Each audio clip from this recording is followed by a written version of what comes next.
Hi, everybody. Ean Tafoya, co-chair of Zoning and Planning for Denver Inter-Neighborhood Cooperation, here with my co-chair, Christine O'Connor. Thank you for being here with us in November and a week earlier than normal because of the holiday next week. We like to meet now. We wanted to start also by letting everyone know that we typically do not meet in December, and we want to continue that practice this month. So you won't have another zoning and planning meeting until January. So keep an eye out on that. We have a land acknowledgement that was shared at our most recent gathering of all INC members for our member meeting. And the thing that Christine and I really want to talk to people about, we said this last time, is that, it couldn't be a better place to do this than the land use, a land use committee, acknowledging that as residents of Colorado, we stand on the ancestral lands of the Arapaho, Cheyenne, Lakota, Ute, Apache, Shoshone, Comanche, and 48 other tribes that still continue to gather and travel through these lands. Beyond just acknowledgement, we want to talk about action and things that are currently taking place. If you weren't aware, just 2 days ago, there was a geographically renaming board that decided to move forward with renaming of Mount Evans to Mount Blue Sky. And today, actually, if you have a chance, at the History Colorado Museum, there is a new Sand Creek Massacre exhibit that has opened up that has gone through many years of consultation with the tribes. So with that, we have two presentations for you today, one from the council members, and then we're going to talk about the Advancing Equity in Rezoning Task Force, a new timeline that's been put out. We're not sure, Councilwoman Sandoval, if you might want to stay around knowing that you're on that task force to have a conversation, but it's really just going to be an open conversation between members and where people are at. So with that, I'll pass it on to who's making the presentation, who's going to be actually sharing it. I will be sharing my screen and we will team it. So good morning, everyone. I'm at-large council member Robin Kneich, and we have a couple members from the CPD zoning administration team if they want to introduce themselves, and then Amanda will kick us off. Councilwoman Sandoval will kick us off. I'll work on sharing while they're introducing. Hi, everyone. I'm Alek Miller, Senior City Planner with the Zoning Administration Team with CPD. Good morning, everyone. I'm Tina Axelrad from Community Planning and Development. I'm the Zoning Administrator. Okay, are you seeing a PowerPoint? We are. All right, let me get it into presentation mode and then let me know if anything fails. Otherwise, I'll turn over to you, Councilwoman. Thank you, Councilwoman Kneich. Just so you all know, for some reason, I'm having some connectivity issues. So Robin, if I go in and out, I'm doing my best. It says I have weak internet, but I'm the only one connected. So who knows? So thank you all for giving us time on the agenda today. We were here in I want to say it was around this time last year, around the Board of Adjustment Modernization Phase 1, where we reseated the board. So Councilwoman Kneich and I finished that work in February of 2022. And what we did was we reestablished the Board of Adjustment, and we gave it powers to some being council and some being the board and some being the mayor. So we changed the qualifications. We required training. We did split appointments, and we did some major cleanups. The new board was seated in June, and they had training all through May, and they are still doing the hearings based on the variances that were created in 1923. So almost 100 years ago, our board is still hearing those type of variances. So just to reorient you all, the zoning code was the BOA back in 1923. We didn't have a zoning code. They looked at height, setback, lot coverages, and permitted uses. They often do that today. That's what they do. And then we established a new zoning code. And in that new zoning code, we have building forms and other things, height incentives. And then from that zoning code, we established a new one in 2010, as you all know. And We want to modernize and make sure that we are up to date with the Board of Adjustment, as we promised you about this time last year that we would be coming back. So the phase 2 that we currently are in right now is we've done peer study practices, best practices. We did that for phase 1. We're analyzing what the Board of Adjustment hears on a weekly basis. We're building off the feedback gathered in phase 1 from you all, from the planning board, then the seated planning board, Board of Adjustment, and stakeholders. We've sent out a survey, and Kneich and I have asked whether we can do the phase 2 modernization under the current structure of the Board of Adjustment, and the answer has been no. So that's what leaves us here today. We have 2 tracks running, and I know Councilwoman Kneich will get into this, but we have a charter amendment because the Board of Adjustment lives in ordinance and in charter. It lives in both places. So what we're here today is to talk about both phases. A ballot initiative that will go forward in April, and then a text amendment that would follow.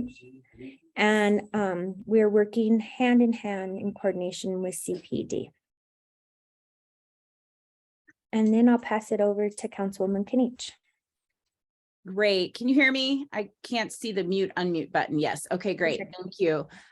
So why would we need to change the charter to make changes to the Board of Adjustments criteria? Well, this is all of the sections in the charter. It's actually one of the longest sections in the charter. For comparison, most things in the charter say you have the authority to create a zoning code, go create it in the code. You have the authority to create a citizen oversight board and give it powers, go do that in the code. This is a very rare, it's one of the oldest pieces of our charter. It actually details every single aspect of the Board of Adjustment, the size, the terms. It gives the very specific standard for a variance. The only basis for that variance is a hardship, an unnecessary hardship. Doesn't mention preservation of historic properties, doesn't mention sustainability for our climate, doesn't mention any other values that we as a city hold. And then it has actually a bunch of sections that are really outdated governing how the court appeals process works, which isn't even how the courts work anymore. So it's like a pretty long section of the charter.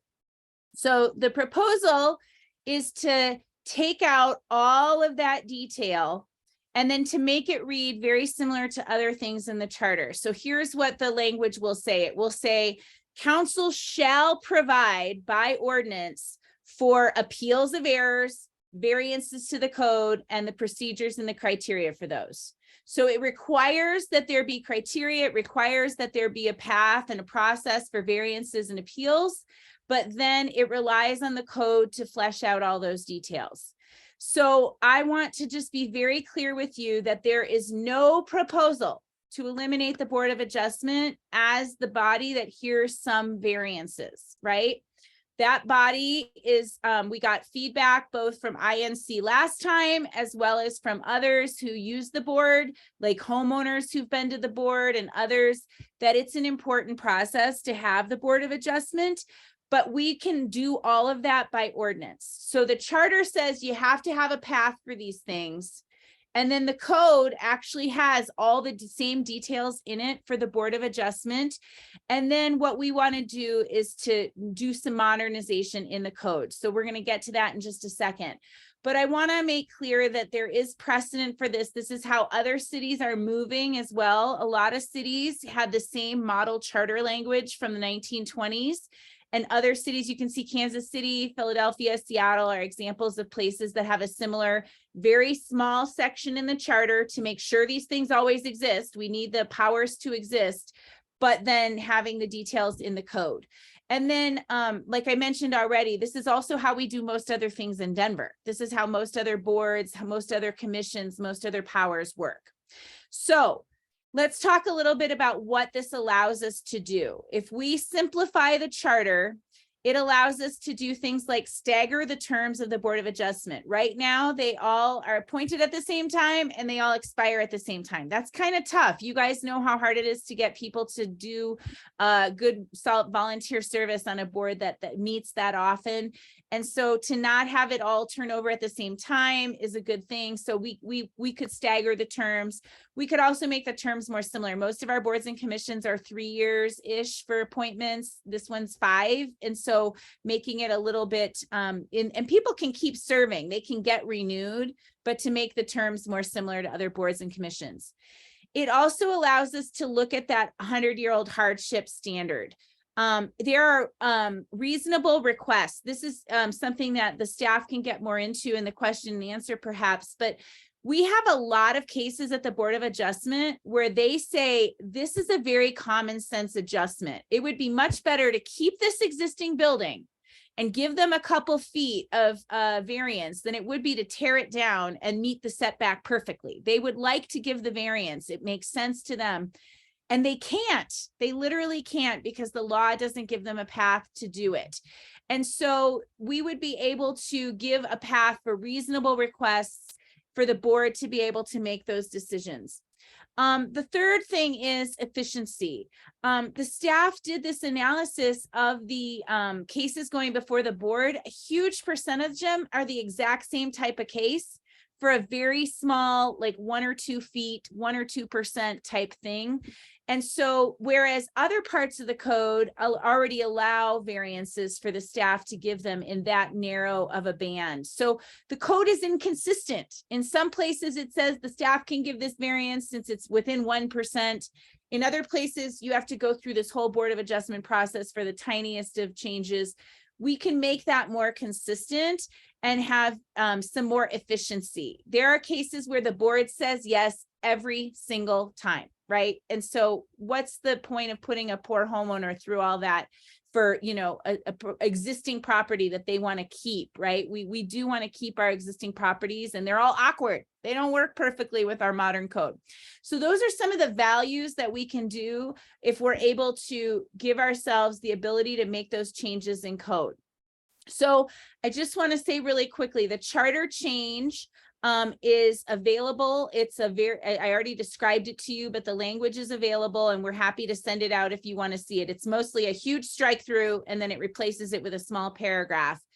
At the same time, Community Planning and Development, the zoning admin team, who you're going to hear from next, is actually working on the updating to the code so that you can see both in real time, right? The charter change is moving forward.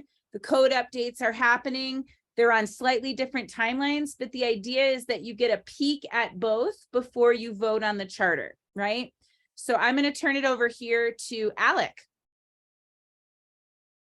Thank you.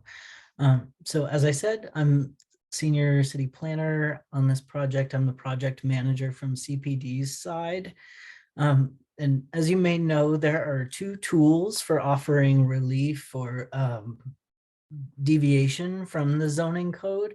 And the first one that's approved at the staff level is the administrative adjustment. And right now for administrative adjustments, we have a list of standards that we can approve these exceptions or modifications to standards within certain parameters. So there are percentages or there are certain limits in that table that we use.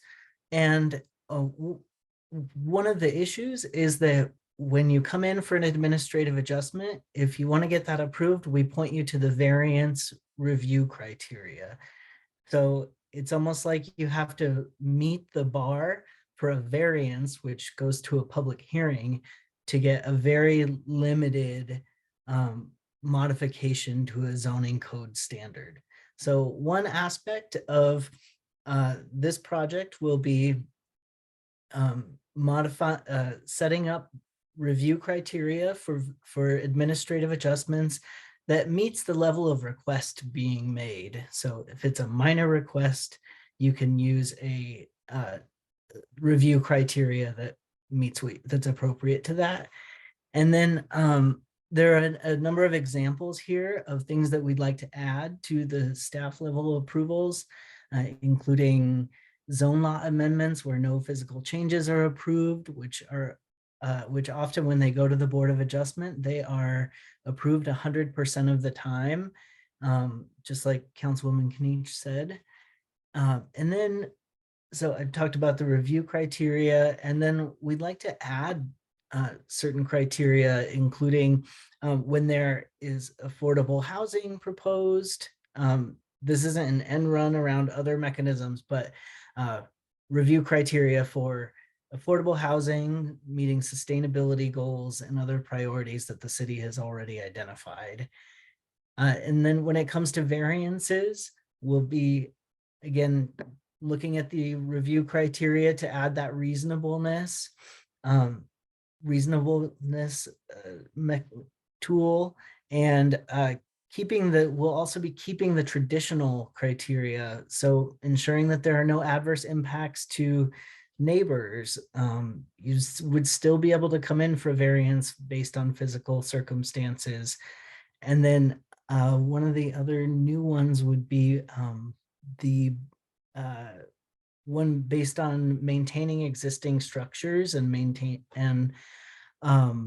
furthering sustainability in Denver. So there's a whole universe of things that we were told are priorities by a wide range of stakeholders and our board. And so we're working on building those new review criteria and making sure that they're tailored to the type of request being made. Next slide. And you can see the background report at the website that we've put up. And you'll have these links after the meeting. I think Amanda's Councilwoman Sandoval, sorry, it's a Saturday morning. I'm feeling casual. Councilwoman Sandoval is gonna bring us home. You're a-okay. So just want to know that we talked about a lot just now, and we've been working on this. So if you have questions, please feel free to put your hand up. So we've done stakeholder outreach. We sent out emails to the people who took the survey around the week of October 31st. We've been hearing back from stakeholders on ideas or other suggestions that we might have missed. Councilwoman Kniech and I have been briefing our colleagues. I think we're almost all the way through briefing our colleagues before this comes to Ludi on November 29th. So after Thanksgiving, and obviously we're here in front of you today, which is really important. And then we'll go to Mayor Council, and then the ballot. Remember, this is just the ballot. This is referring to the ballot. The April ballot will be on first reading, and then in December it will be final. And then after we send this to the ballot, we have to continue to do the work. And as you all know, and a big election is coming up for city council and the mayor. And I really want to make sure that Councilwoman Kniech and I, since we've been such good partners on this, get this done before her term. So that's why we'll continue to do the text amendment in January, February, March, and we'll come back and probably brief you all around. And so here's the timeline. Has a little give and take for anything that might come up, but it will be finalized around June. Between May and June, we haven't gotten to the final calendar yet, depending on how much work we can get done at the beginning of the year. Hope that helped. Did I miss anything, Councilman Kniech? No, I think you got it all. We can always throw the slides back up if there are questions that refer to them. But I think, is there anything that Tina, Axelrad, or Alek want to add before we open it up? I could add one other thing. I don't know if we put it on the slides, but currently under CPD, if you go under text amendments, it's live. So if any of you have questions about that, I could find it, or Melissa, if you could find it and put it in the chat, my staff will put that in the chat, just so you know that it's not all of the formal text that we're working on, but this project is there and it is live, and it's under the city council sponsored portion of the CPD text amendments. I put a couple of notes in the chat. I don't know if you people use all that, but I think an important point of context for understanding some of the changes coming up in the Denver zoning code is the fact that by far, it's probably, 98 out of 100 cases, it feels like every week we sit and look at the agenda for the BOA. It is by far 1 and 2 family projects that go for variances. It's much more rare that a commercial construction project gets in front of the board for a variance. The only time we really see a lot of commercial is the special exception use reviews, which we are not changing at all. So the board hears variance, and they also do some high-level use reviews. The biggest one that you all are probably familiar with are outdoor patios with bars and restaurants that are very close to a residential zone district line. That will not be changing at all. We're really talking about the exceptions to the code and the paths that we have through the charter plus ordinance. And I just wanted to share, I'd put it in the chat, but in case anyone missed it, we will have a public draft of the proposed text amendments in mid-January.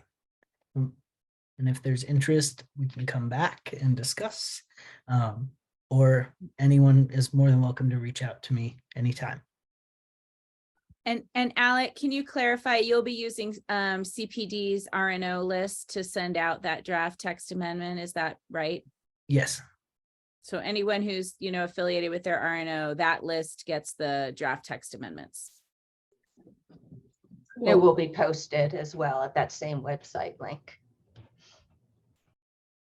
Thank you all very much. This is very informative. I'm going to start with Steve Harley's question, and then I'll go to Miles, and somebody else must have their hand up. Steve asks, Ray, administrative adjustments. Is there a sense that right now there isn't enough accountability or constraint on these? I've been surprised that a 3rd-story setback violation immediately adjacent to a single unit home was allowed by administrative adjustment.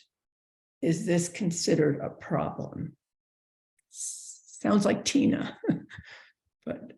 Yeah, I will just say we did not get that feedback over the last year that we've been working on the BOA. We did get some feedback about cases decided by the board, and that was part of our reasoning for the professional training and the standards that we tried to put in place for the board. But I didn't get that feedback previously. So, but I will, I don't know if Councilwoman Sandoval did. And then Tina, if you want to answer, if you've heard that feedback or.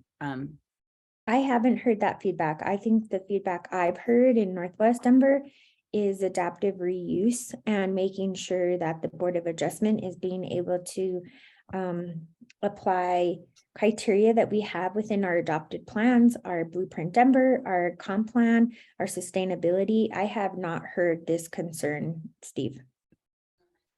And I'll just add that it's a very rigorous process. This is not giveaways. Staff have been trained to use the criteria. We have pre-app meetings with all applicants, and we actually weed out a lot of requests where we just don't even see a colorable claim based in the criteria today. So I stand 100% behind the rigor of staff applying the legal criteria very consistently and with substantial evidence to support it. I have to say, all right, I'm showing my bias. I think we do a better job than the board in applying the same criteria historically, but thankfully we have a new constituted board that meet minimum quals. We've done a lot of training with them, and they're being much more thorough and rigorous, I think, in their first 6 months of sitting on the board. Now they're chafing against these criteria where they wish they had a little bit more leeway for reasonable requests. And I'm confident they'll be able to apply them, as will staff, with the same rigor that we've shown over the last 10, 11 years. Can we just give, before we go to the next question, I'm just going to ask if we can kind of make this more plain language for a second, which is, let's just say, and I'm just going to say it, you can tell me if I'm right. Staff would not have the power to give someone a 3rd story that they weren't allowed to do, but they might be able to within a very small mathematical standard that's written down, not just my discretion, but like I could give you if you're allowed a 3rd story and the question of a setback is 3 feet versus 1 feet, then I can maybe within a very small determined mathematical ability, give you that variance for that percentage. Is that right? So just to be clear what the scope of the administrative adjustments is, it's not stuff you wouldn't be able to do at all. It's usually about the amount you can do. Is there a tree there that affects it? Are there solar panels you're trying to deal with, right? So Tina, am I describing that accurately? Yes, and it's still the intent going forward that there will be bumpers on staff's authority to grant variance. We're still trying to hold to the, relatively straightforward, more minor ones going to staff. The basis in history of seeing the board 100% grant certain variances. We still have criteria that ensure that as appropriate, we look to see for possible impacts and mitigation. Anything really major is going to go back to the board for a full notice public hearing and an opportunity for neighbors to present in front of the board if they have concerns. Steve, is it okay if I move on? Miles? Hi, thank you all for presenting this. So is the goal to make these variances easier to achieve? And you mentioned, Tina, that based on scale, it would go back to the Board of Adjustment. So, because that was basically my question, is if somebody goes, okay, I'll add an affordable housing. So I want to maximize my footprint. So I want to make the building larger than what the zoning allows. But because I'm adding an affordable housing, would that allow them to then do that? To just say, oh, that's fine. You're adding an amenity, therefore you can maximize the building of your property. I'll let Alex explain a little bit of how we see something based on an affordable housing criteria work. Sure. So one thing I'll note is that the recently adopted expanding housing affordability policy does give some additional height or other bonuses in exchange for affordable units. What this would do is the way we've drafted it, it's still very much in draft form, is if you can show that your proposed variance would result in additional units, then that would give the board a path to approve that variance. But your project would still be held to the general variance criteria, which include no adverse impacts on neighbors. It's in compliance with other standards. Does that make sense? Did I hit it? To a certain extent, I guess I'm always thinking of worst case scenarios of developers. It's like on Colfax, they were talking in the East Central area plan about, oh, if you give the neighborhood some type of amenity, even like a little outdoor space, you could then build to a higher height because you're giving an amenity. So it raises for me questions of, oh, we're adding a 5x5 foot patio, therefore we can increase the building, 10% or something along those lines. So let me interrupt here. We're not trying to go above and beyond what's required in our Denver zoning code. That's not the point. Our point is to bring up zoning standards that were created in 1923 into newer zoning standards. So we're not going to provide the ability for the Board of Adjustment to say community benefits.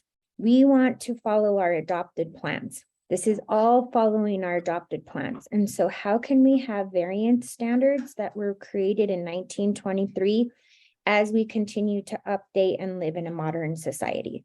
So one of our goals for City Council and the city in general is affordable housing. So if you are going to go deeper affordability, meaning area medium income, and provide more units, we want to be able to offer some type of variance process, which is not allowed right now. In Northwest Denver, as we modify the accessory dwelling units, if you want to be able to adaptively reuse structures, it's very challenging right now. We are not trying to modernize the Board of Adjustment to find loopholes for developers to get maximized development. That's not the goal here at all. I don't think Councilwoman Kniech and I would ever want to do that, but we do want to follow our adopted plans, which call out equity, which call out sustainability, and which call out affordability. And just to clarify, the board would generally, not be granting additional height because the ordinance does that. So the biggest, most sensitive topic is off the table because the ordinance does that. This is for minor adjustments where there's a logistical or a need, right? We have this need we're trying to deal with. And so that there still has to be something unique going on, not just I want more. Okay, well, thank you for clarifying that. It just be aware, and I'm sure you are, that there's always unintended consequences. And unless you look forward to the slot homes, there's unintended consequences that can happen based on some minor changes. So just be aware. We're not updating the zoning code. The slot home did not update. The slot home didn't go for any variances. That was an allowed form. So no slot home ever went for the Board of Adjustment to create that form. Right, that was CPD changing the ordinance to say we want to allow more flexibility, almost as if that's the form they were looking to create, was the slot homes. So because it was an old change, but thank you. Lou Raiders, would you like to go next? Oh, I think Lou fell off. Lou? She's muted. I could see her. She's just Hi, muted. guys. I have a bit of a cold, so bear with my my scratchy voice here. I just want to ask, we've had some situations where people have gone to the Board of Adjustment that have been turned down. And I really applaud the efforts of this new legislation to have some more flexibility for sustainability. For those people that have been turned down, will they have an opportunity to reapply if and when this is passed? If they've already been turned down? Theoretically, yes. I mean, if they still have the project in the pipeline, certainly they can reapply. There's no, I forget what the legal term is. I think with the change in ordinance, that'll be enough to justify an appearance with the same exact ask, but with a different law in front of the board. Yeah, I think sometimes in my experience, you might consider addressing that in the legislation, only because, how far back do you do a look back? Yeah, I can't remember if there's anything in the code. Generally, I think their own rules and regulations speak to that. So that could be something we look to the board to do. I don't believe that there's anything in the zoning code that would prevent that, but there might be something in there. BOA it's an independent agency, so it has its own procedural rules that it adopts. So that's a good point. We can check there and make sure that door is open. Yeah, thank you very much. Joel, you're next. I wanted to point out first that Cindy Sestrich had a very specific question. Yeah, I was going to ask her to read it because I don't quite get it. Okay, yeah, I get it. I can answer it when we're ready. Okay. Please, she asked before I raised my hand. Please go ahead, Tina. CPD staffers are human, and we have a very complex Denver zoning code.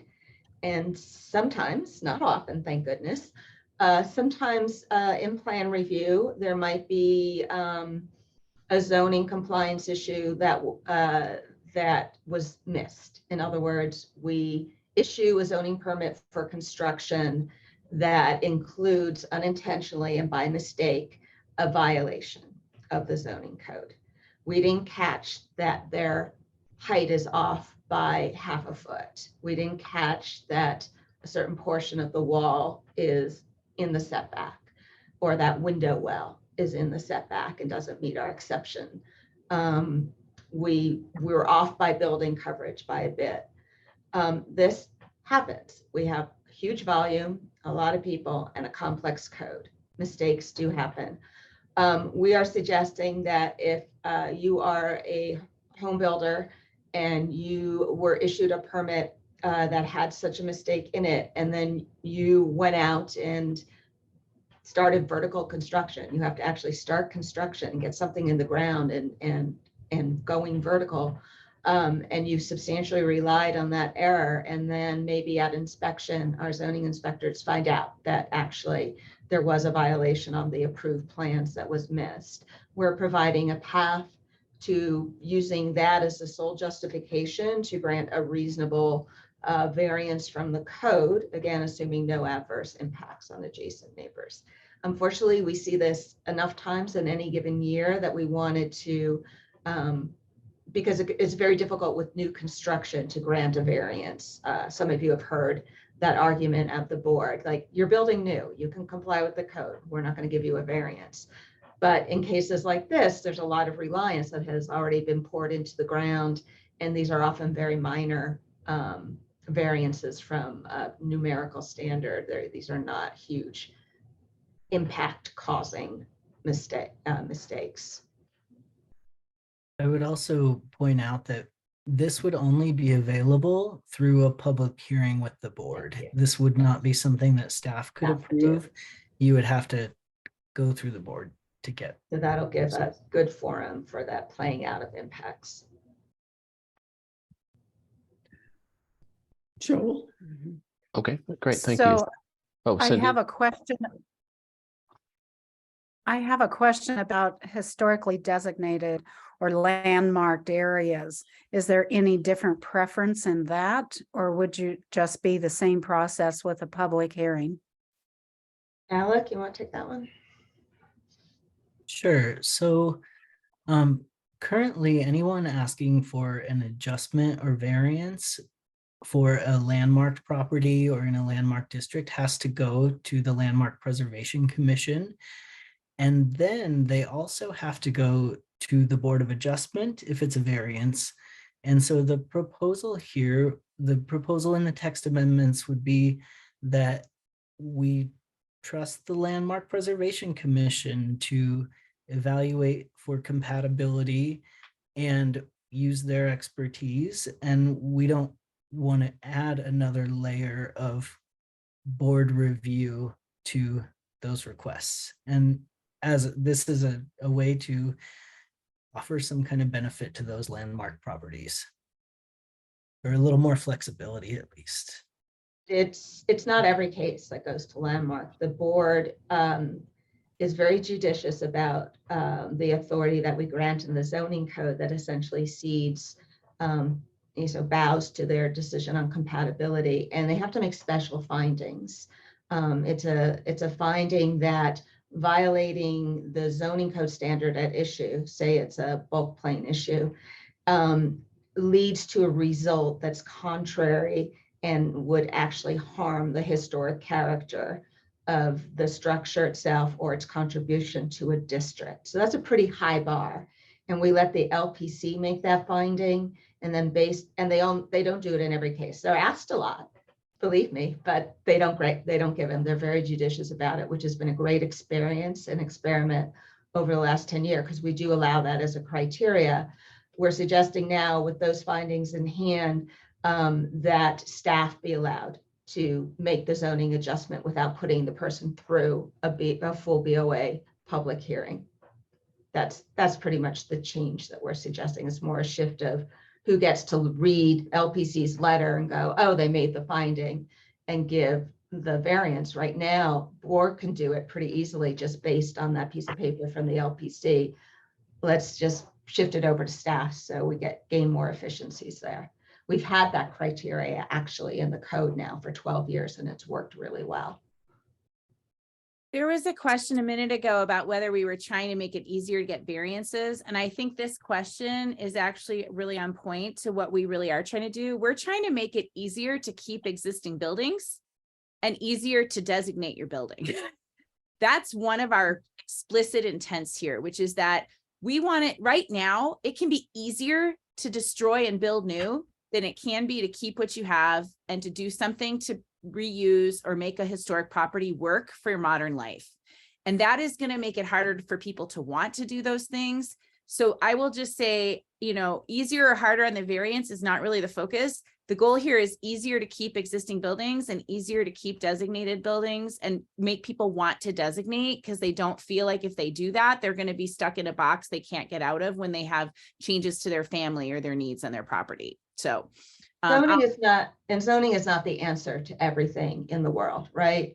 Zoning gets in the way sometimes of everything in the world that we all believe, you know, we'd like to see done, whether it's affordable housing or preservation of structures. And so it's a given, and as particularly as our code gets more detailed, prescriptive, and complex, that we need to build in more flexibility to give a little more balance to other competing city goals, where sometimes zoning runs afoul. We can all look at this, and generally it's a very easy, straight face test of this is ridiculous that we have a zoning standard like this that's preventing what the city says is a good that they want to deliver. So Tina, you're saying that the LPC really doesn't make mistakes usually because their staff doesn't turn over as much like CPD does? Is that what you're saying on mistakes? No, LPC, I'm sorry, I'm not quite sure if I follow the question. Maybe someone can jump in and help with that one. Maybe I wasn't specific on the question. When you have a historically landmarked district or area, when there is a mistake made and given a permit, then is it the same process that you were just describing? If it's reasonable, it would be allowed? There are Two different things. two different criteria. So there's a criteria where zoning staff makes a mistake. And if zoning staff makes a mistake and you rely on it and you've already started construction, then you can go for a variance. The second scenario, totally different standard, is right now, Landmark has the highest standard ever for historic properties. If you meet that standard, you don't also have to meet a second standard that's lower. So that's the difference. We're only going to make you meet one standard rather than two if you're a historic property. There's nothing about error in that piece.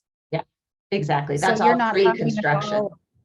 Okay, you're not talking about any LPC decisions, changing that process, because there was a problem on 7th Avenue District that a permit was given and it was given incorrectly.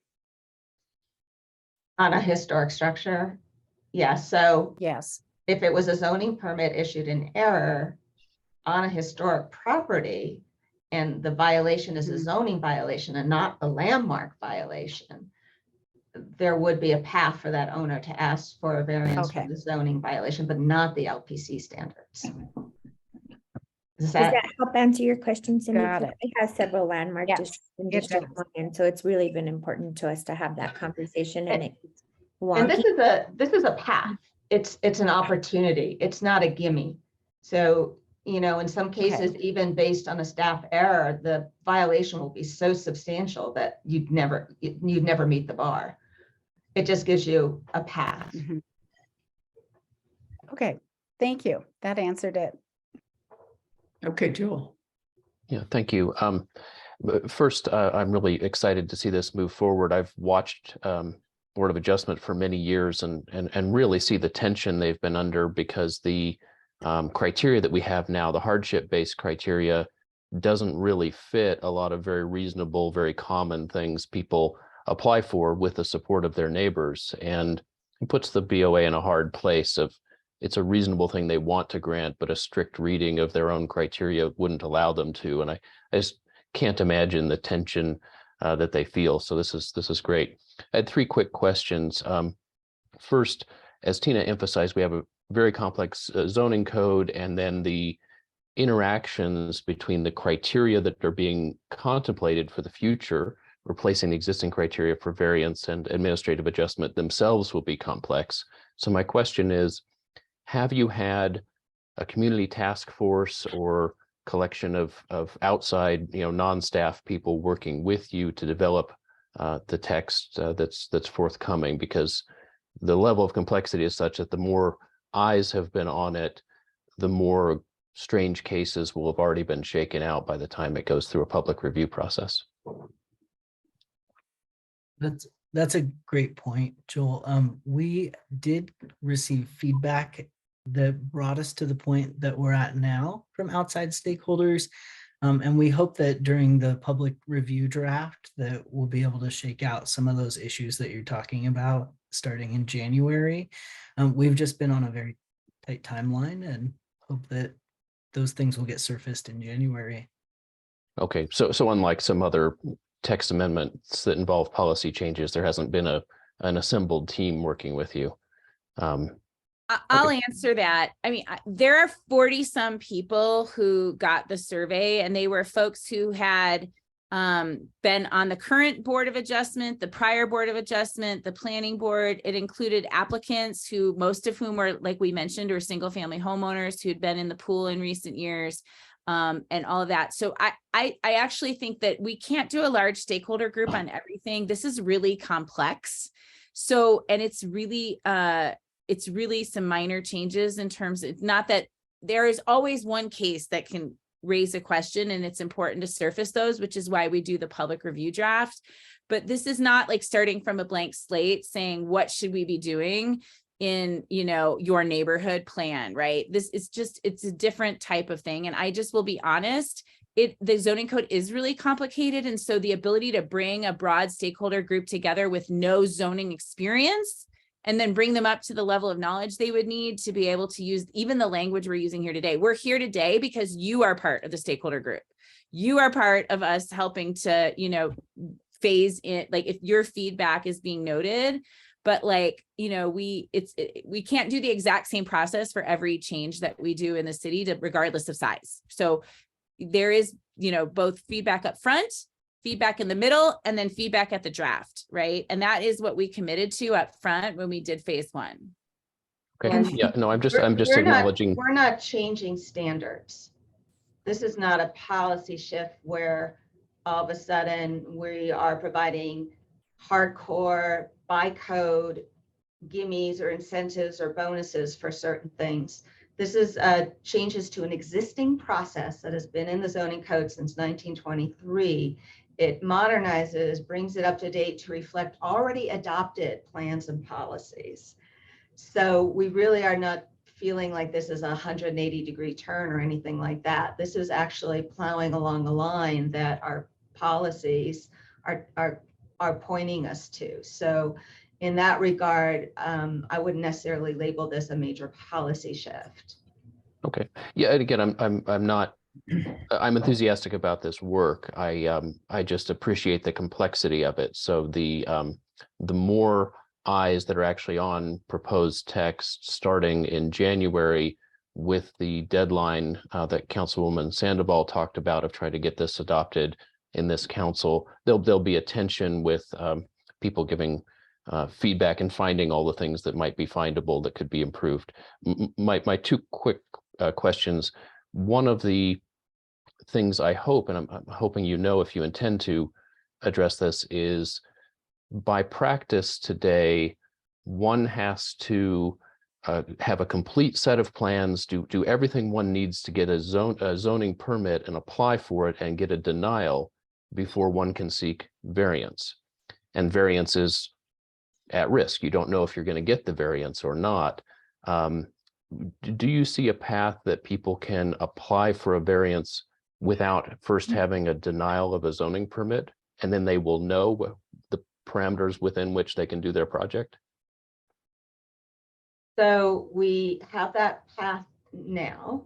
For example, if you're a home builder infill site and you would like to entertain, or you'd like us to entertain a question of whether your primary street setback can be different than what the code says it is. Those we consider pre-development requests. And we're actually going to make it more clear in this code change that yes, that's acceptable. You can come to us, because you can't even design your home without knowing what the front setback is. So we've already been doing that sort of informally. We're going to codify that practice through this code update. And then otherwise, if you are, doing a development project, yeah, we're sticking with our business practice of you can submit for a zoning only review if you're 1 and 2 family, so you don't have the full construction investment, but you have a site plan and you have, elevations. So it's not as big an investment, but we got to see that this is a real ask for real reasons. Similarly, for commercial projects, we've changed our business practice in the last 8 years that you got to get through concept at least. You don't have to have a formal site development plan submitted, but you've got to get through concept before you can ask for a variance or an adjustment. And again, we don't see very many of those. Those are typically worked out through concept. Okay, yeah, it'd be great to have more clarity on that, because I went looking some time ago for where is it in the code that says you need the denial first. It seems to be more of a practice. It's a business practice. It's an Yeah. administrative practice. I think it's a good one, Yeah. professionally speaking. Okay. That means we're really holding the bar on these being a 1% of the volume that we see. It's a very small number of projects that ask for an adjustment or a variance. You got to put skin in the game and think through whether you really need that adjustment or variance before you come to staff or the board to ask for it.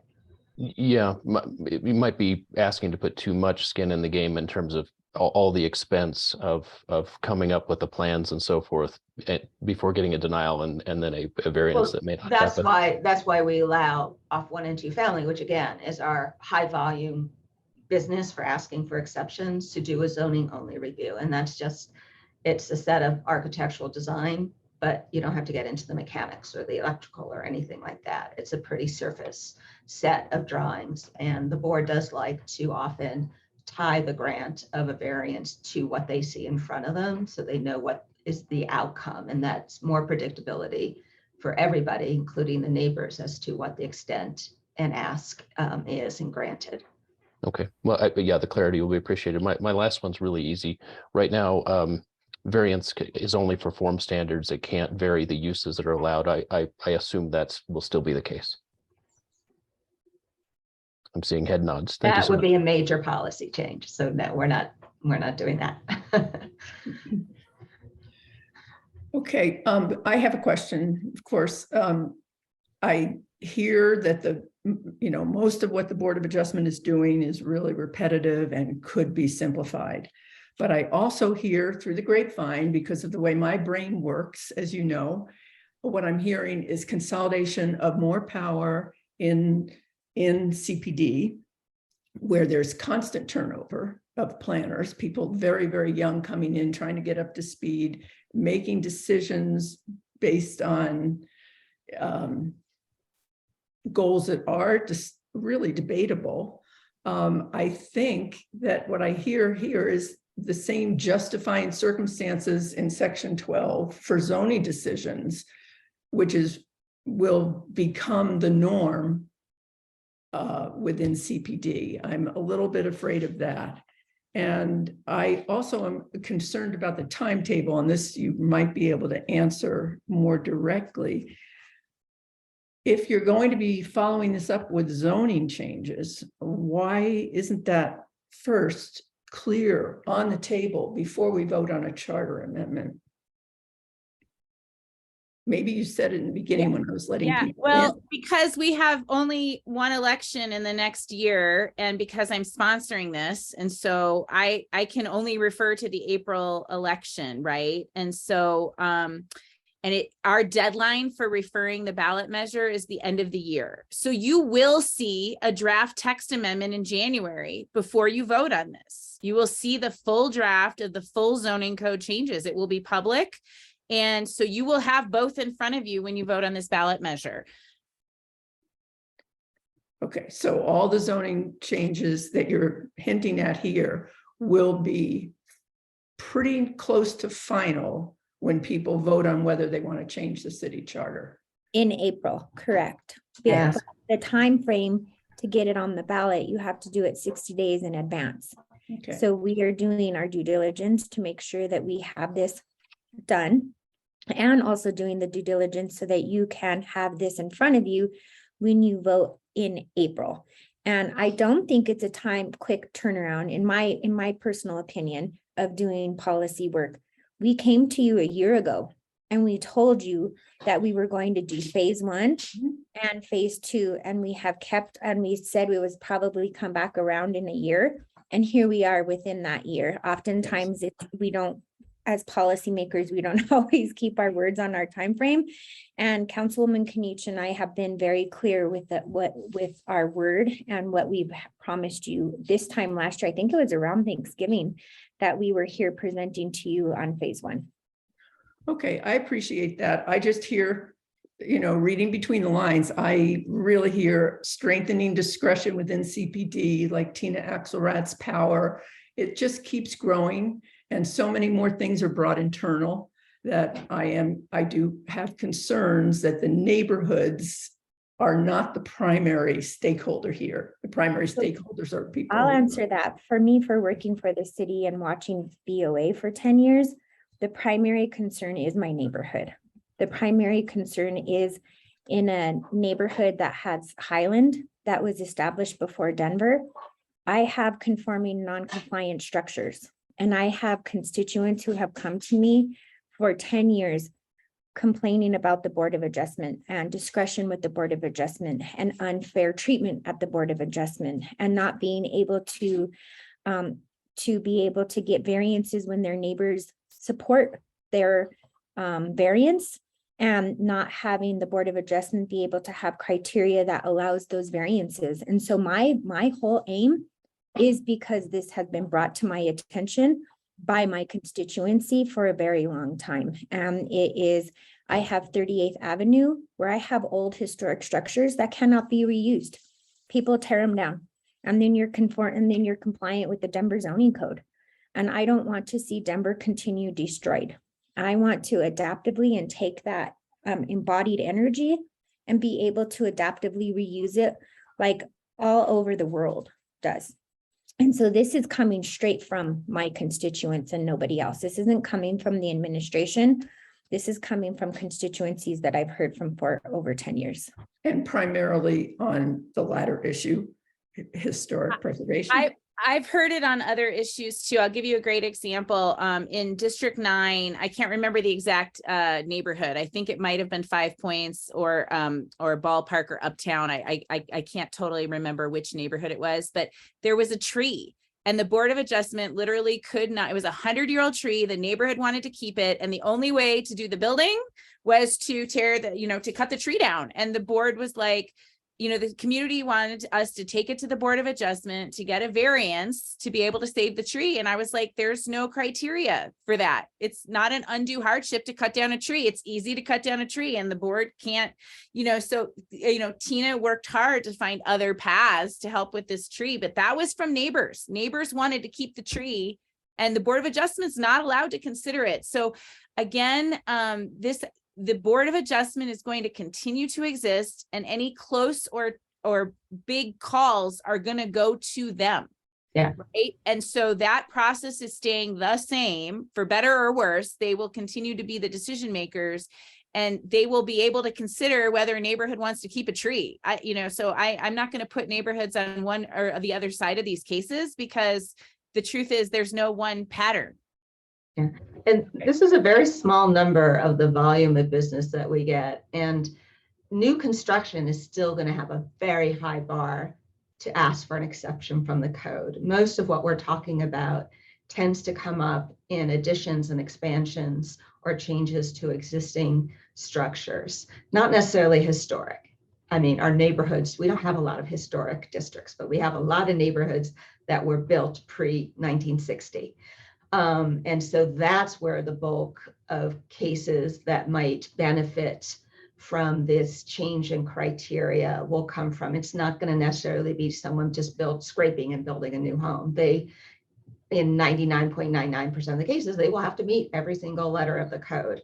And unless there's some very unique physical condition of circumstance, that 1923 standard, they're not going to have a case with anything we're suggesting to change to get an easier path to an exception. Okay, thank you for those answers. Drew, did you have a question? I saw your hand, but now I don't see you. I lowered my hand, but I guess I'll ask this question anyway. It's not really about adjustments, but maybe it's for Tina Axelrad, maybe about rezoning.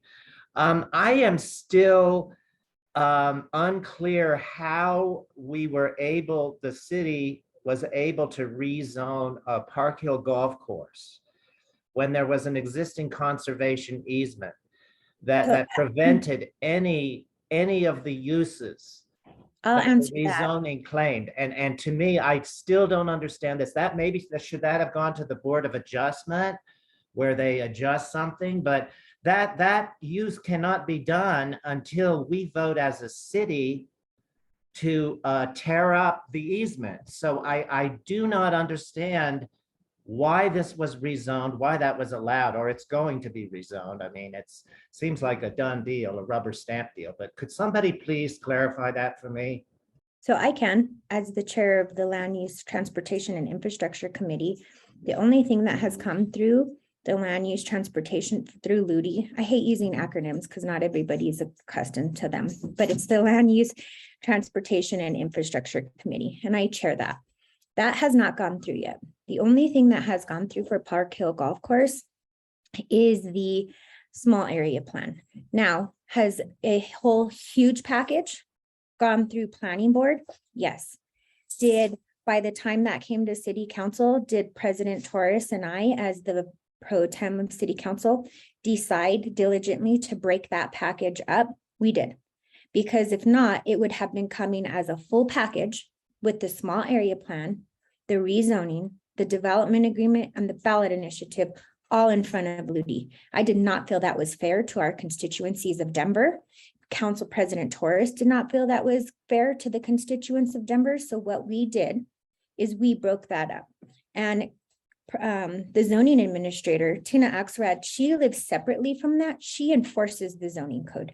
She implements the zoning code. I have to go to her for other overlay, like I'm working on an overlay. I was here last month. She helps me and her team understand what solutions am I bringing and how does it impact the Denver zoning code. She does not implement or develop these text and maps and amendments. There are other people who will be on this call after this meeting who you can ask that question to, but it will be coming before city council. I want to say it is Tuesday, the 29th. If I have my dates wrong, I'm so sorry, but it's the Tuesday after after Thanksgiving, and it will be coming before LUTI, and then it will go through its due diligence process. And I am not a rubber stamper. I don't do rubber stamping.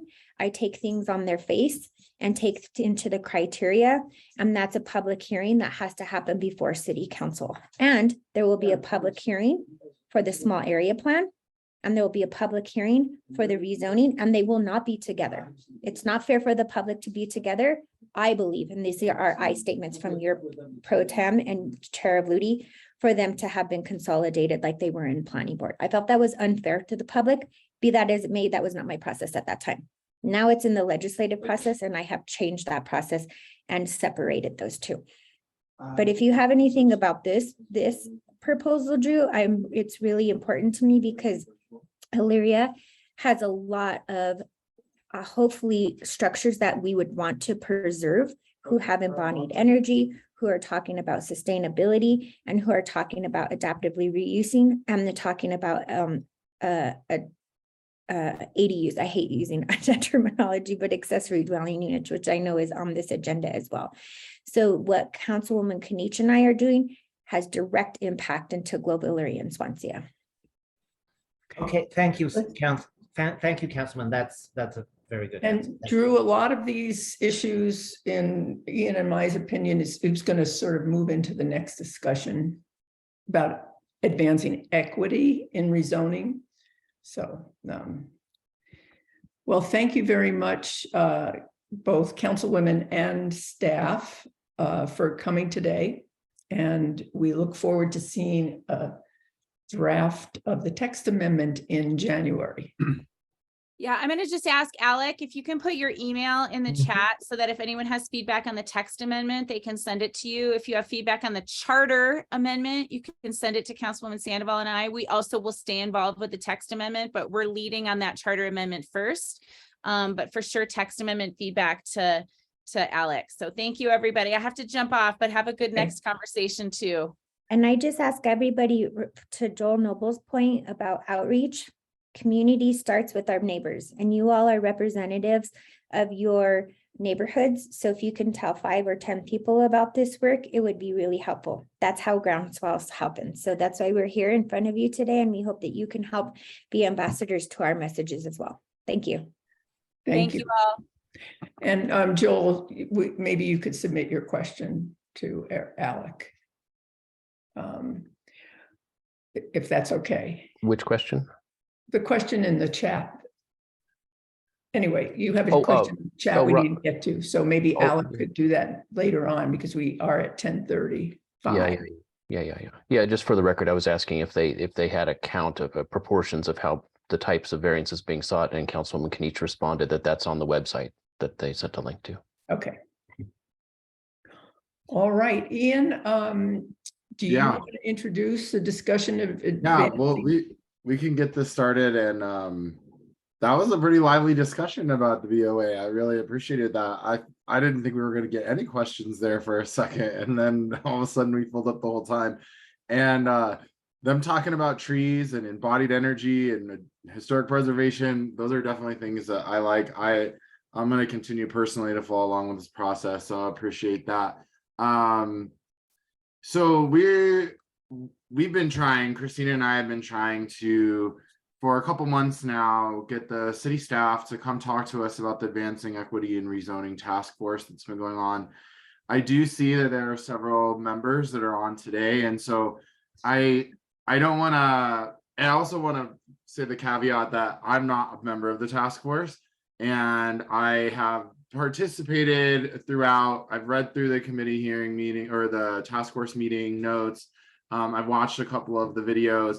There's a more recent presentation that I was going to kind of go through, but to be clear, if there are a lot of outstanding questions, I think we want to be able to gather that feedback today so that we, on your behalf, can submit those questions to city staff. I'm also hopeful that perhaps people who are on the task force who are here might jump in, but there are probably going to be many moments where you may have a question and I do not know the answer to it. So I just want to set that caveat.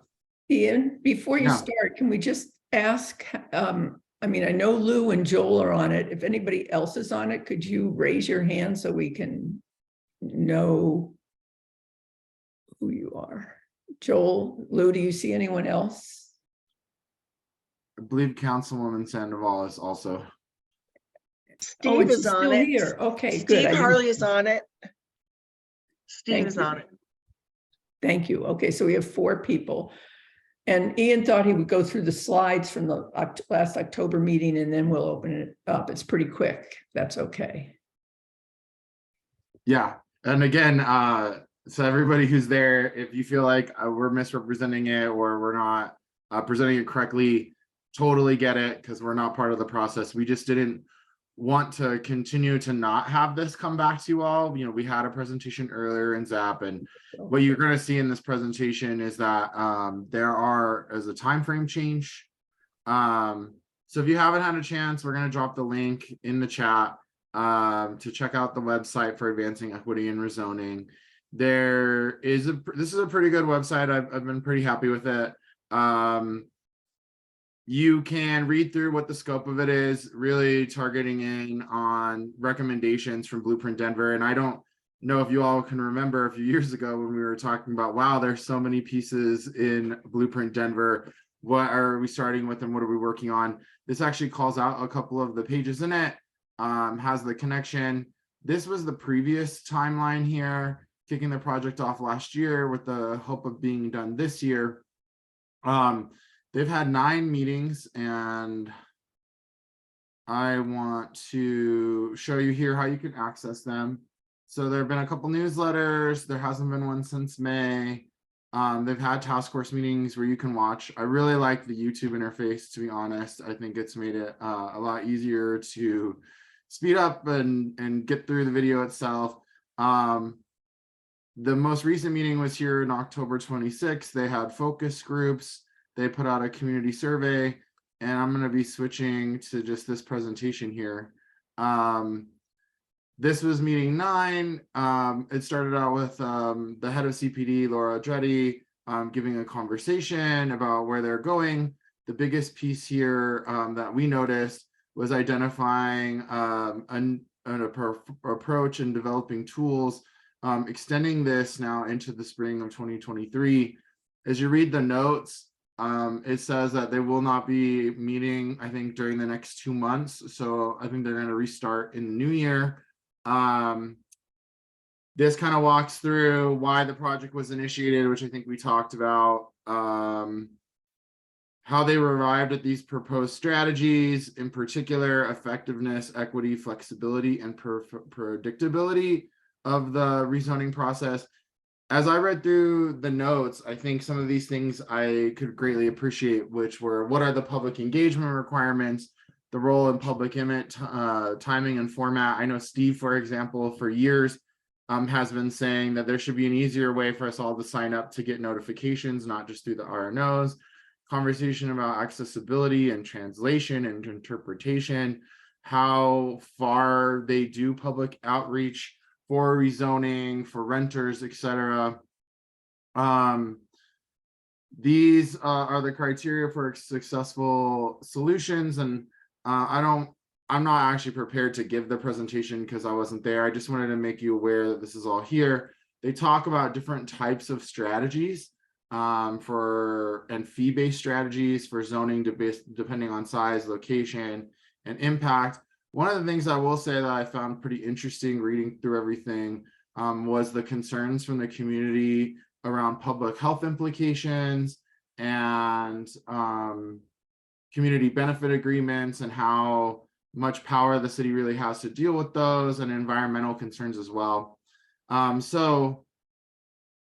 I think that I just wanted to get the conversation started and let you know that this was taking place, that you can see these notes, and we had sent a message around to members of the task force to see if they would be able to share any of their feelings at this point in the stage. So with that, I think, again, I'm going to drop the link in the chat if you haven't already, Christine, for where it is. I have not. Okay, I'll grab that and do that. And I see, Councilwoman Sandoval, that you've dropped something in the chat. So maybe you might want to share where you feel like we are at in the process and where this is going. Yeah, thanks, Ian. This task force was really important to me as a city council member because we vote on our 5 criteria. And as the work in my previous policy, I asked city council, and I've been asking for a long time, I've been asking CPD, when were these 5 criteria updated? How can we be continually to use 5 criteria when they haven't been updated? So some of them were updated out of the 5 criteria newer, and some were directly taken out of former chapter 59, which doesn't have equity at the base, doesn't have the public at the base, and doesn't have a lot of the inspirational ideas that we have in Blueprint Denver. And so we started this task force, and we got this far along from the recommendations from the task force and the public from their surveys. CPD said in our last meeting that our task force has been put on hold. And if I'm misrepresenting it, please, anyone on the task force, please interrupt me. But I feel like they said indefinitely. I mean, not hopefully indefinitely, because I'm going to push back on that. But we don't even have a date for when we'll reconvene. We don't even have a date for when some task force members said, I committed to this project as a task force member and have showed up. What if I can't reconvene in March, April, May? And they're like, well, we'll have to look and see a new and fill your position. So for me, that was very unsettling and didn't seem to bring a lot of hope. because I like to keep my word and I like to be a person who has clear direction, especially when we're asking the public to donate their time, to donate their expertise, and to donate their ability to participate in a city process. And so for me not to have any clarity, and as a seated council person who you all pay my salary, to not have any clarity on when we will meet again is does not feel good. I'll say that. And it doesn't feel good for the people who serve on the task force and doesn't feel good from this process. And the reason why they said that they needed more time is because they can't come forward. They have to look at the zoning code and our criteria and what we do within the rezoning world to be able to come up with recommendations that have come from this task force that are based in equity, based in more public outreach, and based following our recommendations in Blueprint Denver. And so that's just my personal take on the task force. I'm happy to share it with anybody else, but we don't have a definite time frame. They said maybe 3 months, maybe more.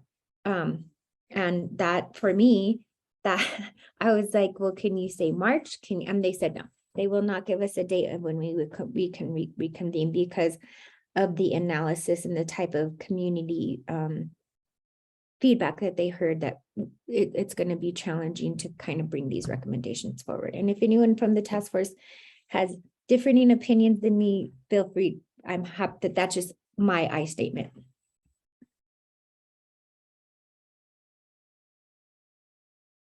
I think I saw Joel put his physical hand up.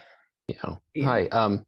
Yeah, it's certainly not to disagree, but I think if you're wanting to come up to speed to where this kind of conversation in progress is, certainly as Ian was showing, the last slide deck that was used to lead the conversation at the last task force is approachable because it's, slides, but probably the most important document to read on the same website, it's Advancing Equity and Rezoning Issue Identification Report.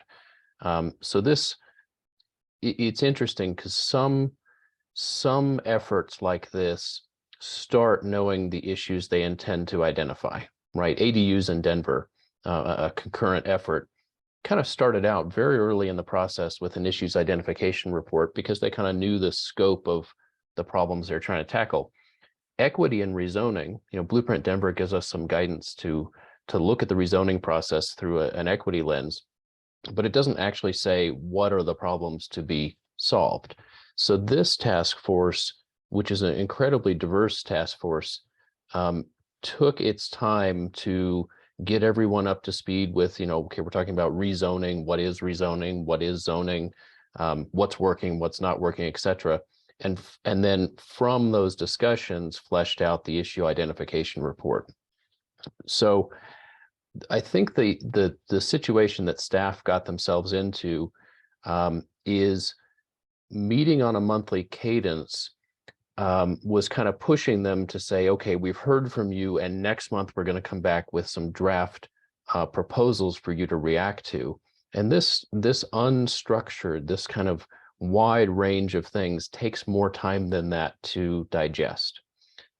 They're also having staffing challenges more broadly in CPD, but I want to say this is, I've been involved in zoning and planning topics for a long time. This is the third thing that I've been involved in that took a hiatus at some point. And the other two worked out well, but that hiatus where the project isn't on hold, it's that staff needs time to do their work, turned out really well. And in all of those cases, they were ones where the topic was rather open-ended to start with, like this, equity and rezoning. What could that mean? That could mean a lot of different things. You spend time with the task force identifying the different things it could mean, discussing what's a problem, what's not a problem, and then it takes time to digest. So I'm not finding myself frustrated at all by staff needing time to work on this. And I think that largely comes from the fact that I'd been involved in other processes that took a hiatus like this. But I'm happy to participate in a discussion here, but I did want to draw people's attention to the issue identification report. I'll weigh in as well. Joel, I think that was incredibly well said.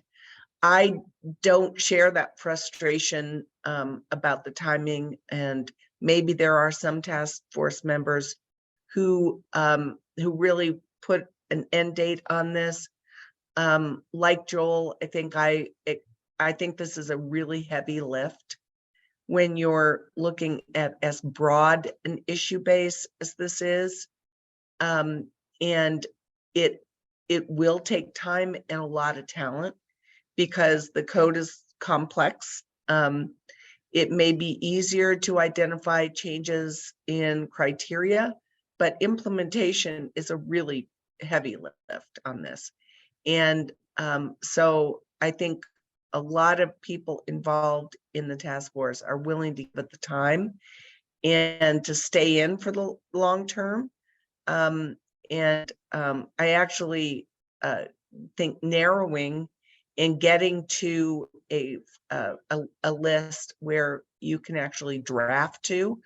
I mean, I've lived within the code in my law practice, and I've also done extensive reading in this world of the color of law and neighborhood defenders and a number of different things that talk about how it is that our cities have been built the way they've been built if we are now trying to look through an equity lens.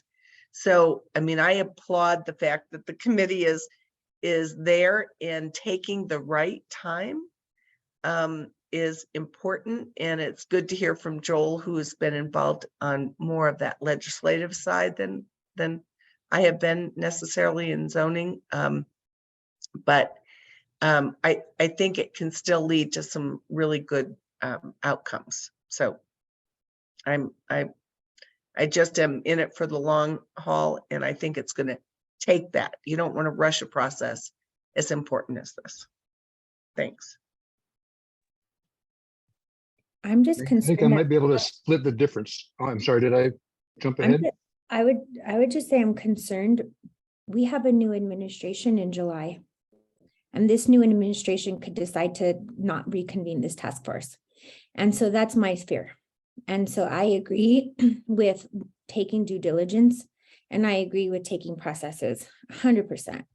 My concern is that this was granted to us under this administration, and with a new administration and new people running for mayor, they could just dissolve this task force. And so that's my greatest concern, is if we don't have recommendations under this administration, then nothing can be done, because you have to get things, from what I've learned, you have to get things done to at least 60 to 80% for a new administration to carry them on.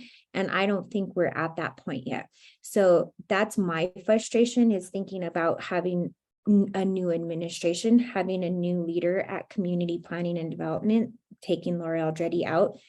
All of our work could be dismissed, and a new administration can say, that's not a priority for me. Staff, you don't need to work on this anymore, and you can move and not reconvene. And so that's what makes me give apprehension to the whole process, not the due diligence of the process.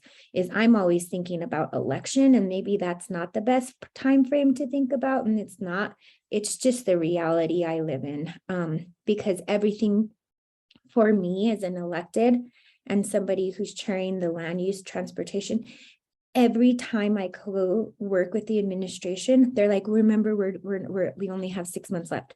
Remember, we only have 7 months left. Remember, we only have this much until the runoff in April. And so that's my fear. And I'm sorry I didn't convey that at the beginning, because all of you have amazing points. Just as somebody who's elected, my fear is that this administration is going to say, this isn't a priority for me anymore. We have these things to push through until July. We're not going to reconvene, and leave it up to a different administration. And then that administration can say it's not a priority. So I'm sorry that I didn't convey that, but I 100% agree with you, Lou and Joel. Sorry to interrupt. I just wanted to I hadn't expressed that thought.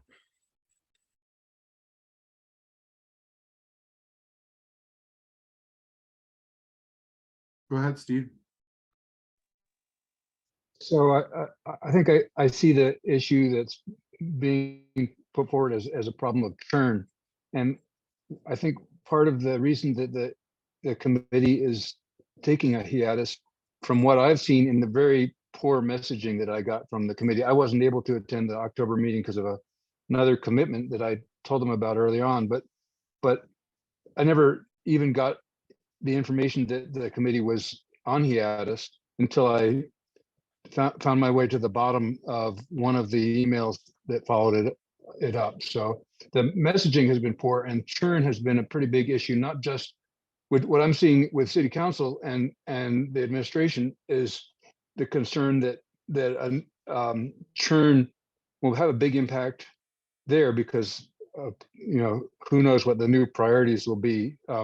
But there's been churn on the CPD staff working on this too. And that has really impacted the committee. We had someone early on who was the lead organizer of the committee who left, and then we had a new person come on. And one of the things that they said in the notice of hiatus was that they had staff problems, which was they were blaming the need for a delay on that. So I think we've got maybe a difficulty with the city keeping up with a process that they've involved the citizens in, rather than the citizens keeping up with it. And on the whole, I remain fairly optimistic for this task force, but I see it as a weird breakdown of an issue which is much broader, which is putting the equity issue just into the rezoning box leaves out a whole lot of other equity issues. And my own focus on it has been largely about how to get information out to people and whether the RNO process or not, and what other processes should supplement the RNO process. And we're not getting very far with that in this task force because it's such a broad issue. And so we might have one little blip of improved information sharing come from this task force, but it won't really address the broader issue. So I'm a little frustrated with the scope of the committee is where I'm at. And also I'm in a neighborhood where the equity issues aren't quite the same perhaps as they have been in a lot of other neighborhoods. So I may not have seen the breadth of the concern. We've kind of already done our rezoning blowups in Baker. So they're not going to probably be a whole lot more of those in the residential area, at least. So that's just, I do have confidence in the committee going forward, and I will be disappointed if it extends past current council terms, because I think our council members are really an important part of the process. I appreciate that, Steve. And I also appreciate Councilwoman Sandoval's point that it's not always easy to participate in these task force. People work, they're uncompensated. This is something we've actually addressed at the Colorado Environmental Justice Task Force I'm on.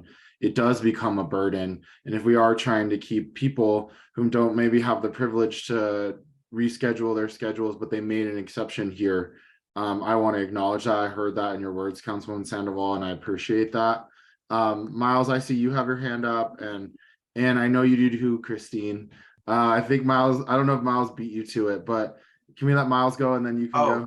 No. Let Christine was first. Let her go first. Okay. Thank you. And I hear you, Steve, and I did hear from Councilman Cashman that there is progress on that citywide issue of notification being made, which I can tell you about, and it's coming soon. But I think this is thank you to the task force members for coming today. That's really good because we've been trying to hear an update. And I do appreciate that this is complex. And I don't even know if I heard how you're defining equity and rezoning.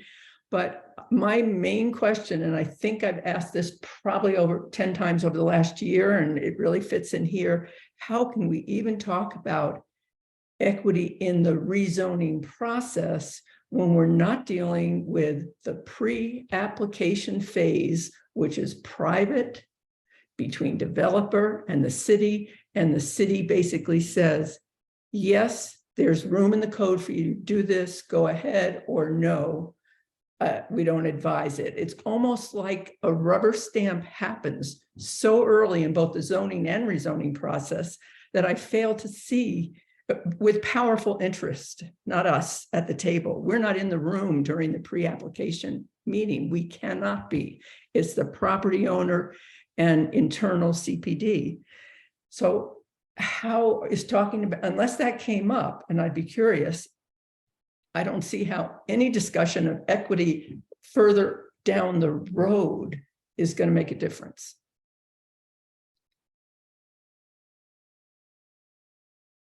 Amanda, is there any way, do you have any? Well, I thoughts think, on that? Or Lou? let me just say, Chris, and maybe Joel wants to, and Steve want to chime in on this, but that actually has been one of the issues that was identified. So if you look at the issues identification list, that was a topic that was discussed as a part of this. That's really good to hear, because that requires looking at changing the code itself, which I know is another big burden. But thank you for answering that. The two meetings I watched, it wasn't discussed. And that's why this is a heavy lift, because some of these changes are code changes. This is process, code changes, process. Excuse me. So, but you know, Joel, maybe you want to chime in, or Steve, but that was one of the first issues in terms of notice in that process, that part of the process. Okay, I think you've answered it. If you say that's one of the primary issues identified, I'm happy with that. It's a primary issue for me. I'm not in those conversations either. And sometimes rezonings come and I get notified when the public gets notified. And how can I do? And then I have to sit in a quasi-judicial fashion. And Joel from the planning board, I don't think he can do outreach either. And so it's hard, but at the same time, from what CPD says is that they don't all move forward, but it still doesn't feel transparent, and it still doesn't feel equitable. So I can understand what you mean. Wait, what does CPD say? That I think, is it no, Joel, is it like 90% of the pre-applications don't move forward, or 80%? What? Yeah, so 75%. So there's a second document, and this gives me a chance to talk about it for the recording. I also talked about it in the chat. On the same page of the project, this is a document we were given to kick off with, called the Project Background Report. And it's super readable, and it's targeted towards kind of anybody who's interested in the topic of rezoning, to prepare discussion about equity and rezoning, because not everybody on the task force was already really conversant with zoning, so that they put a lot of work into this document. So one of the things that's talked about in here is they comb through all the stats of these pre-application discussions, and they found that 75% of them do not later have a rezoning. So take, for instance, 2 blocks from me on Welton Street, there's an 8-story building. So if I said, gosh, I'd like to have an 8-story building on my property, and let's say I didn't know anything about zoning and planning and whatever, I'm gonna, go down and say I'd like to talk about, doing an 8-story building on my house, where my house is, and I have, I don't know what the process is. They do a pre-application hearing where basically it's a template. They say the 5 criteria for rezoning is this, the first of which is consistency with adopted plans. Your neighborhood has a plan. Let's look at that. It says it should be 2.5-story row house here. So since that is the criteria, if you were to pursue a rezoning, which it's your right to do, anyone could see that this is not consistent with adopted plans. So, please keep that in mind if you decide to pursue this rezoning. And of course you wouldn't, because you would now know something you didn't know before, which is area plans or control what the zoning should be, and what your area plan says. And you go, oh, I guess that would be a fool's errand to try to pursue that. And so you don't. So 75% of people's ideas of zoning, they get their question answered and they go away. They've learned something. It's great. It's no, and that's such a huge proportion that I think of that as a really important education process and kind of weeding out, because if all of those then became rezonings only to not meet the criteria, that would be a tremendous waste of everybody's time, including the neighborhood's time. So this document includes things like that. It also includes some good stats. The 90% that you were referring to is a different stat that's in the same page. 90% of development that happens around the city is not preceded by a rezoning. They already have the zoning. They go develop something within the zoning they have now. So I can't speak highly enough about this document as a baseline of things that in ZAP many of us know, but you might not know all of it. Joel, thank you. But I have heard that several times from Brad Buchanan as well. So that's not the, I hear what you're offering, but it doesn't change the fact that in some pre-application meeting, for example, on Park Hill Golf Course, there was an okay given. And that's where I think the equity gets lost. But Chris, I mean, just in fairness, part of that process is distinguishing, to Joel's point, where you are filtering and sifting those which have an ability to go forward, that might go forward, from those that don't. So if there is a process that would filter those, and then more, if it is something that would be in the plan, or if the developer says, well, I realize that this isn't within the plan, I'm going to go forward anyway, then there can be another process. So if we're looking at equity, and again, this task force is about process.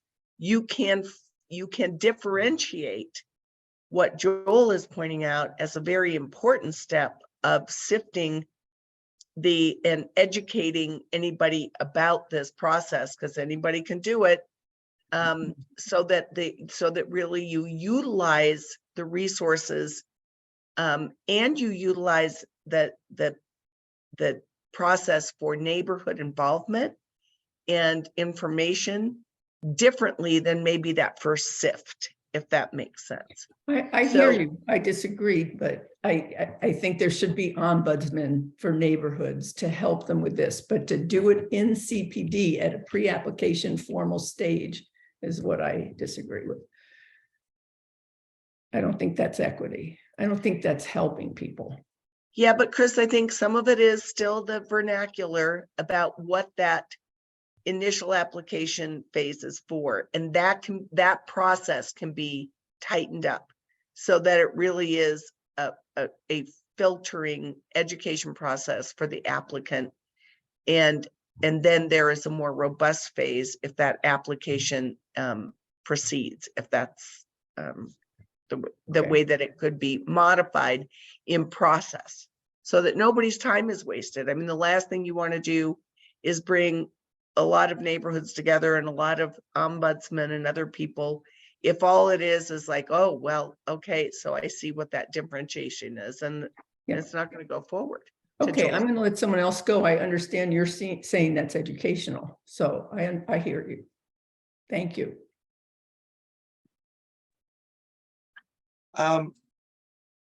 So we're talking about a couple of different things, and it sounds like, is one of the goals to, you're throwing out the 75% of the projects don't reappear. Is it to allow more rezonings? Would that be the equity piece and how it's applied? And then we're talking about different things on another front with, you're talking about ADUs, small, a single resident maybe wanting to add a structure or something, versus a redevelopment or a rezoning of a whole property because somebody's going to allow affordable housing. They're quite different. Is one of the goals for that equity to let the developer say, oh, we're going to offer affordable housing, therefore let us build more, or do something that we wouldn't normally be allowed to do? So if you could touch on those goals, I'm a little confused as to how they're applied.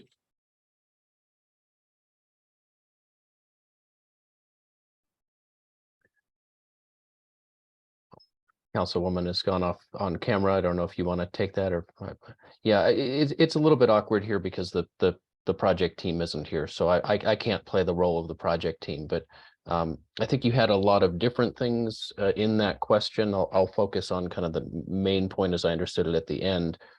Is the goal to change what's allowed? No, this isn't a planning effort. It's planning efforts that determine what's allowed.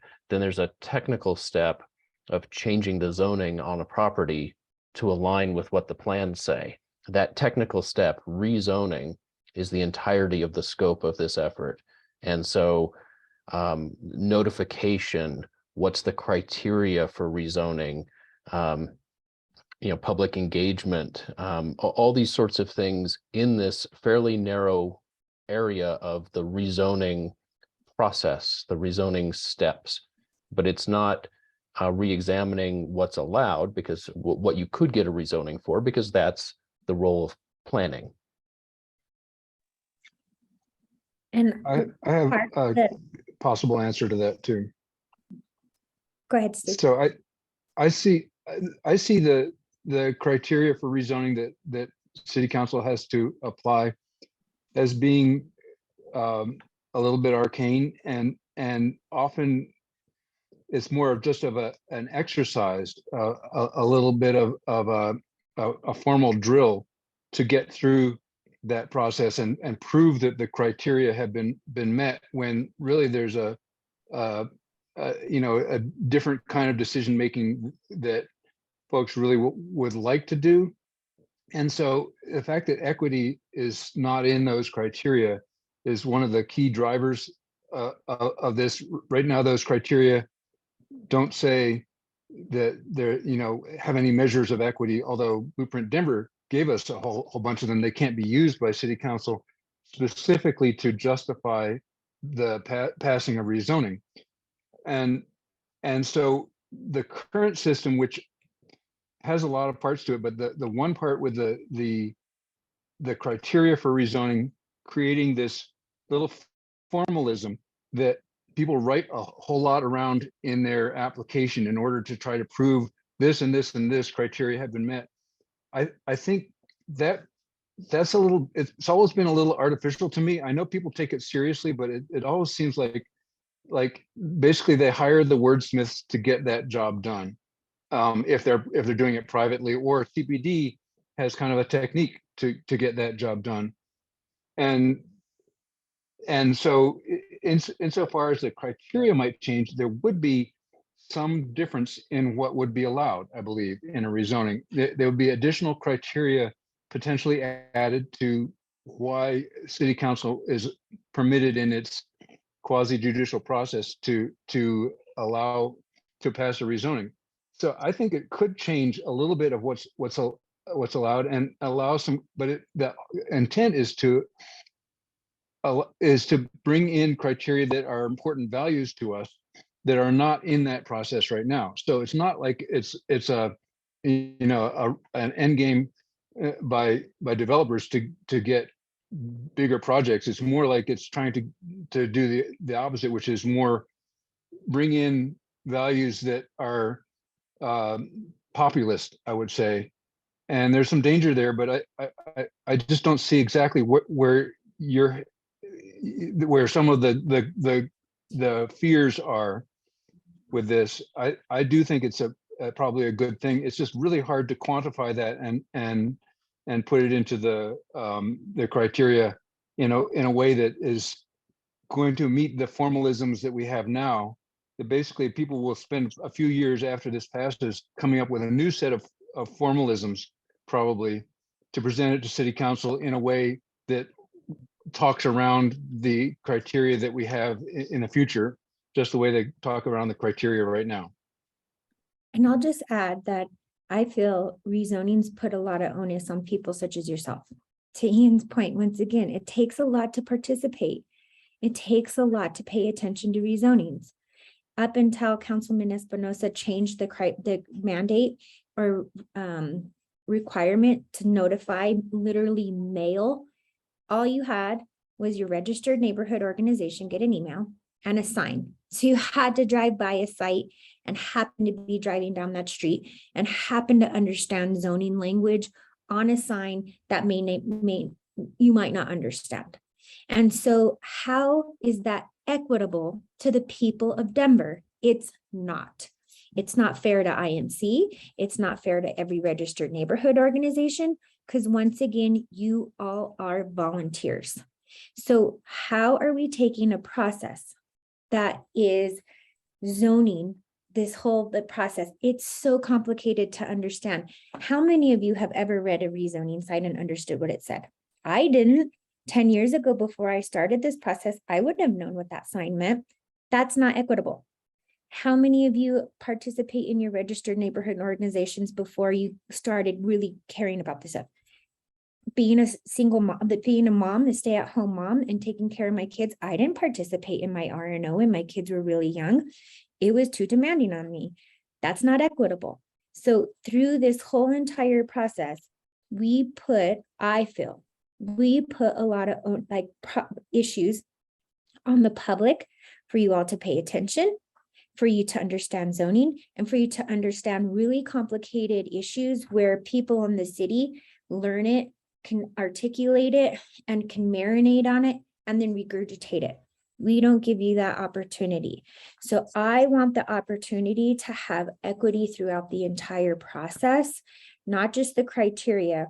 I want equity in other realms as well. So that's what I think about when I think about this rezoning process, is when I rezone something, before I even get to the rezoning process, I US mail, and I flyer, and then I US mail again, and I flyer, and I take surveys. CPD doesn't do that. I do that out of my own small, very budget because I feel like it's required of me to do that. So that's what is my foundation of participating and asking the administration to have this process and talk about equity. And to your point, Christine, one thing that was challenging for me, we've never had a definition of equity within this process because equity is such a big term and we use it so often in society, especially right now, is we don't just have one term. What does it mean for equity and rezoning? We haven't been able to define that yet. I think that's one of the reasons why we're taking a break, is because what does that mean in this bigger sense of this whole entire term? So I just wanted, as somebody who has to vote on this, and what I hear from my constituency and what I hear from the public. Yeah, I agree strongly with so much of that. For people who are already familiar with these technical processes, it's easy to get sucked into, well, let's tweak the criteria, let's change the language of the criteria, and there's a couple of the criteria that I think add confusion and aren't really needed. But that's not where the main achievements are going to be made in increasing equity in the rezoning process. They're the areas that Councilwoman Sandoval just talked about. It's notifications that people can understand, that come to them in a way that they'll get them. It's not, give it to someone and hope that they pass it on. One of the things that I keep bringing up in the task force meetings is Denver doesn't look to our surrounding communities very often to say, what are they doing better than we are? I think we can say that generally, whether it's water use in Aurora, they're doing some things better than we are. Sidewalks in several of our surrounding communities, we don't look to them, but we should. And on this topic of public participation in rezonings, Lakewood is way ahead of us, and other surrounding communities have been learning from Lakewood about how to make this whole process more transparent, where you when the notification goes out and there's an upcoming hearing, how many of you have watched a rezoning hearing and you've got the document, you can go to the page, you can find the zoning speak, you can read the staff report if you want, but it's not until the staff presents that you really understand it, right?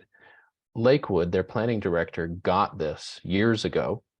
And what he did was he started having his staff pre-record their staff reports because it's such an easier way, to Ian's point earlier, YouTube, it's stored there, but you get to it via the Lakewood site and you watch the presentation. And if there's a applicant presentation, that'll be recorded as well. So then your ability to participate is so much better because someone has explained it to you. And they do more things we should learn from, yeah, you can say there's a proposal for this corner to change its zoning to GMU3, but why not also say right in that same subject line, right in that same title, right in that same email, right in that same poster, this will allow up to 3-story apartment buildings, as well as, smaller buildings or whatever, just something in natural language. So, a lot of the big wins, not all of them, but a lot of them are going to come in this notification, clarity of notification, understandability of the information, because we're not best practice there. Thank you. That actually was very helpful. So it almost sounds like then, because of the complexity of the topic, and it sounds like there's a big educational piece here. Because what you're talking about is, it sounds like equity for an owner who owns a property for redevelopment, as well as equity for the adjacent residents. So there's 2 actual focuses here. But if educational, and I think that's the reason a lot of people don't get involved, is because the learning curve is so steep that with CPD, some of this stuff should just be plain educational on how the process works, what the different zoning is, and that should be a big outreach, so that you have, if the goal is to have an educated public who can interpret what these changes, the impacts might be, they have to be educated on these matters. And to make that an equity issue means things need to roll out so people can absorb and understand what's being presented. Thank you. I just want to add. Can I jump in, Miles, and say something about that? Go ahead. It's not just the building owner and the neighborhood. It's a sense of different communities, and some of them might be business communities, some of them might be a larger community, not just the immediate neighbors. But the other thing is the messaging issue is important, but city council has to be able to consider those the community's input as well. If the community says we don't want this because it's going to displace people, that's not really something they can vote on technically. So there's a combination of getting the word out and being able to act on it. Thank you. So I just wanted to say one thing in a sort of a wrap from the way I look at this, being on this task force. And when Joel just identified that we, Denver, are not using best practices, and to Councilwoman Sandoval's point, which is well taken, and I'm not as sensitive to it right now, and now I will be, that that we have a big change in administration. 2 things. One, the task force should be able to more quickly introduce best practices. So while it's a heavy lift to go from A to Z, maybe we get to A to L, right? Let's take some of the easier modifications up with the committee, and maybe that is something we could focus on with Councilwoman Sandoval's assistance, and certainly with Joel's experience. But I think it changing the criteria, changing the process. Again, this is about process. You know, the timing of that, if it isn't started until March, maybe before that, we could be getting some of those quicker, easier best practices in place, so that we can be sensitive to the change in administration. It's also a good thing to make sure that these are questions asked of mayoral candidates and at-large and district council members running, because this is top of mind for many of us. And so equity should be one of the common questions asked of incoming council people, and of course the mayor. Thanks.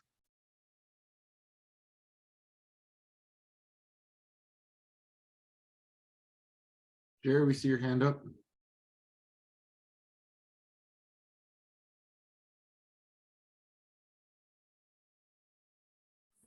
Yes, thank you. Am I unmuted now? You are. All right. Well, thanks for taking my question. I've been listening to the discussion now on this equity and rezoning, and I'm still unclear as to maybe a couple of things. First of all, what precipitated the need for this task force and so on? What was it that determined the need? And then the other part of it is really, and so far I haven't been able to determine what equity really means here. Is it equity in the application process? And if that's the case, what were the problems there? And then, or is it equity in a desired outcome for applicants or for the application? Or is it equity in some other kind of social objective that the city desires to achieve? So if someone could answer that for me to help me clear up so I understand exactly what the equity means and what the purpose of it is, I would appreciate it. Thank you.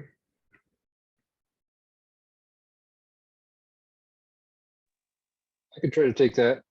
And I'm an amateur, but equity was a key aspect of Blueprint Denver. So when Blueprint Denver was revised, there was some really fairly strong statements about how equity should be part of our planning process. And there are several pages in Blueprint Denver that go into detail and make specific items of equity, and so still they're kind of hard to define sometimes, but I put a link in the chat of a story map which tries to spell out where some of those equity issues are geographically located in the city.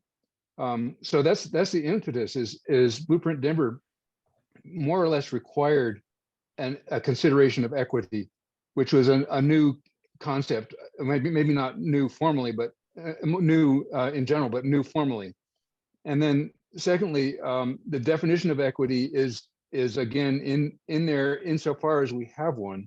I don't know of a better, if someone else knows of a better spelling out of what equity is supposed to mean in this. All I know is the pages in Blueprint Denver, and then that story map which I linked to, which tries to put some visuals to it to give which makes it more visceral. But I really would, I do think one of the challenges is to come up with measures that can be used, or at least something subjective that's at least can be analyzed. So if I didn't answer that well, I'd love to hear from the other committee members. I can't answer to why CPD does what they do, since I'm the legislative branch of government and we don't always see eye to eye. I do my best to work with them, but I can't say why.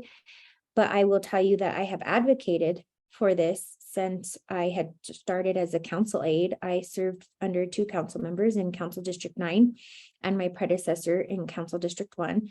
And I saw inequities through the rezoning process. I saw inequities when it came to public outreach.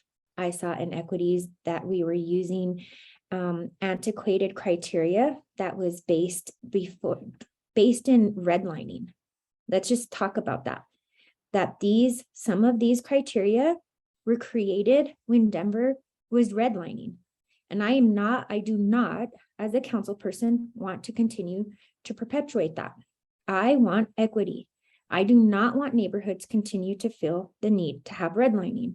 And so when I got elected, I sat down with community planning and development, and I asked them, when was the last time that the 5 criteria that planning board and city council base our criteria on, when were they updated?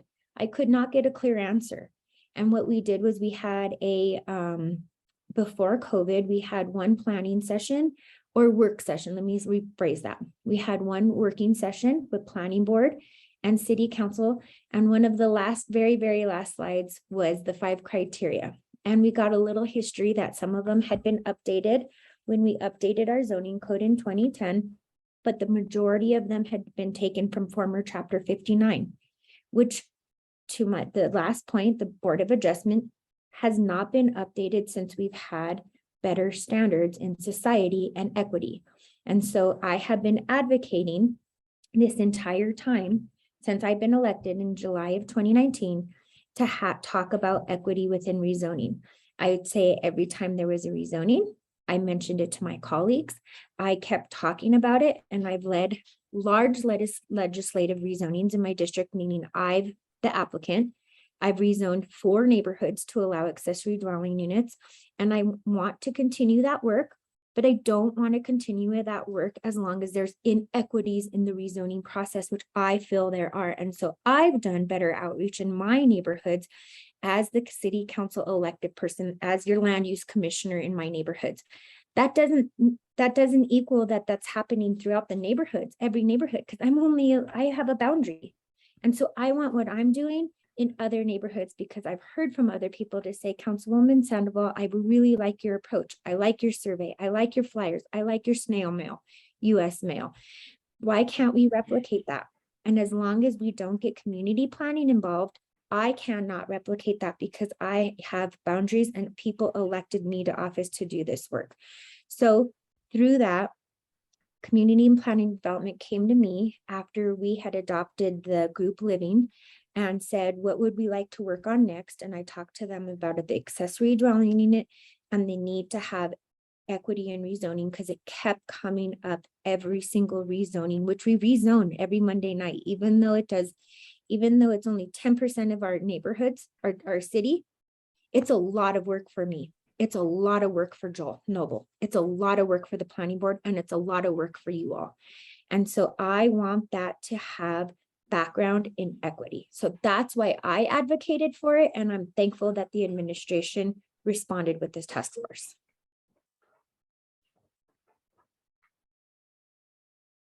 Joel, I see your hand up, and also just want to acknowledge we're at time. So I'd love to let you go, Joel, and then maybe Christine and I can wrap up and we can revisit this topic in the future.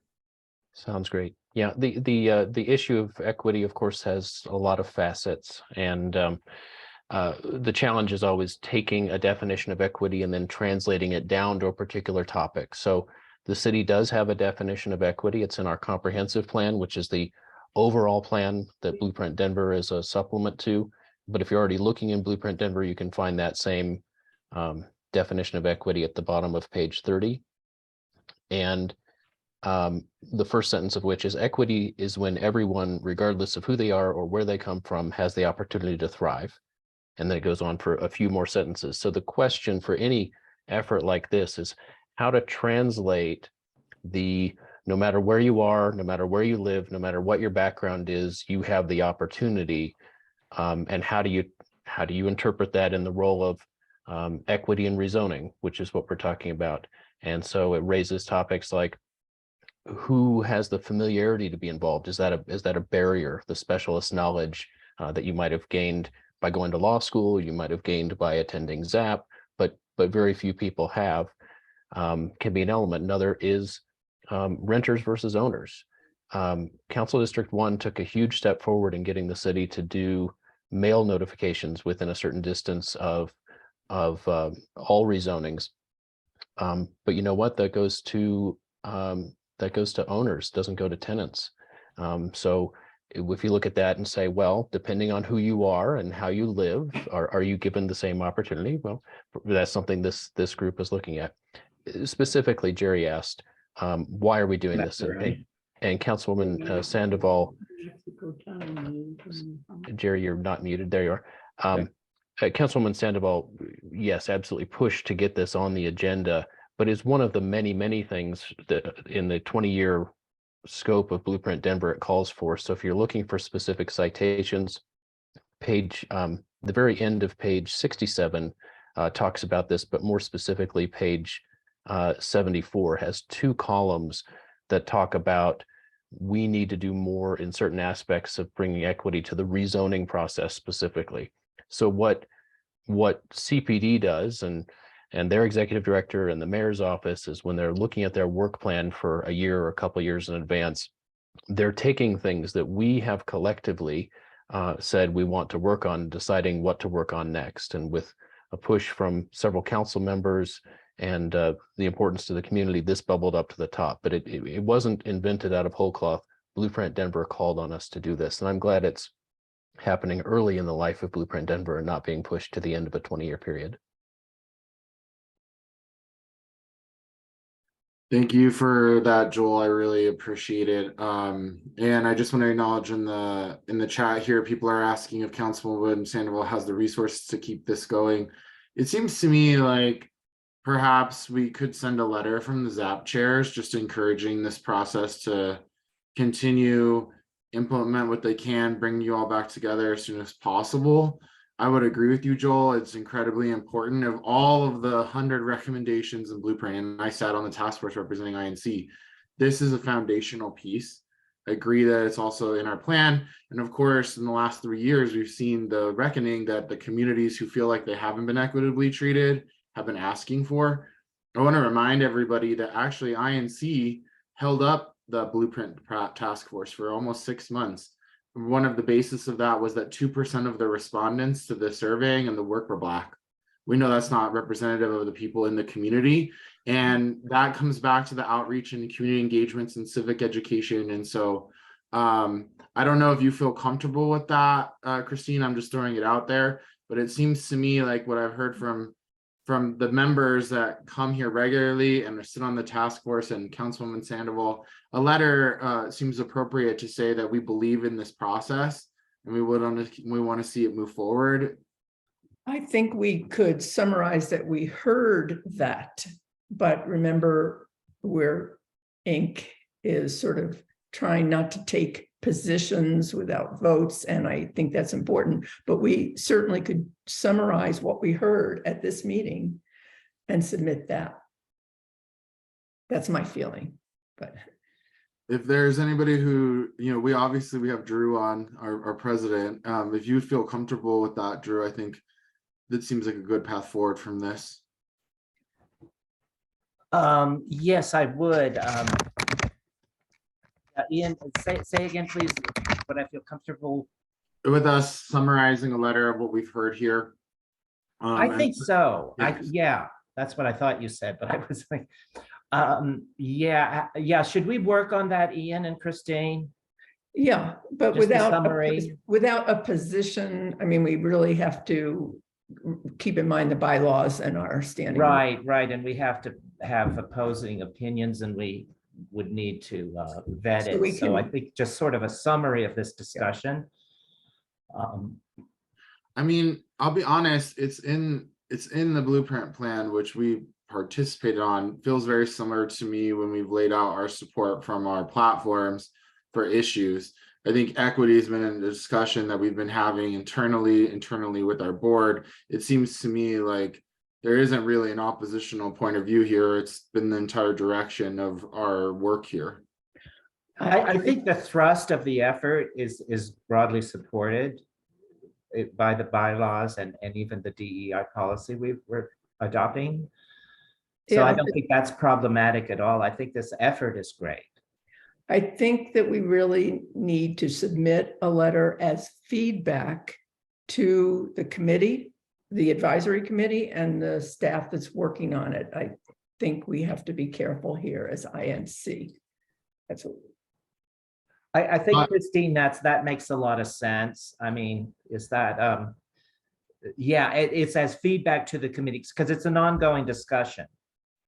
Yeah. Right? Does this make sense? Yes. Yeah, I think that makes a lot of sense to me. I just, again, I think, we're really centered in equity. I also just heard a question about candidates and being asked about equity. Just so you know, there was a mayoral forum this week. That was a very direct question that was asked about equity. So if you all can find that online, you can see it yourself. It was the Park Hill Golf Course. I think with that, I want to remind everybody that we will not be meeting in December. We hope that you enjoy the next 45 days without thinking about zoning and planning. Hopefully without having to think about it, but we'll be busy thinking about the next topics to bring back to you in January. So Christine, I don't know if there's anything you'd like to say at the end. I mean, I think Drew, you're still ongoing looking for chairs. Yeah, yeah, thanks, Ian, for mentioning that. We are looking for co-chairs for this committee, for the Zoning and Planning Committee. So, Ian's doing a great job, but he's also a very busy guy. So is Christine. So anybody that's interested can email president@denverinc.org or reach out to any of us. So, Yeah, there's an application process. I mean, there is. It's not like, we say, I mean, we need people, but, of course, it's a discussion, a conversation. Thank you, everybody. Thank you, Councilwoman Sandoval, for staying for this second part. Thank you. You're welcome. Thank you all for everything you do. I wouldn't be here if it wasn't for all of you. I know that these are where our values all land, and we may not all agree on everything, but we all agree that we love Denver. So thank you all, and happy holidays to everyone. Thank you.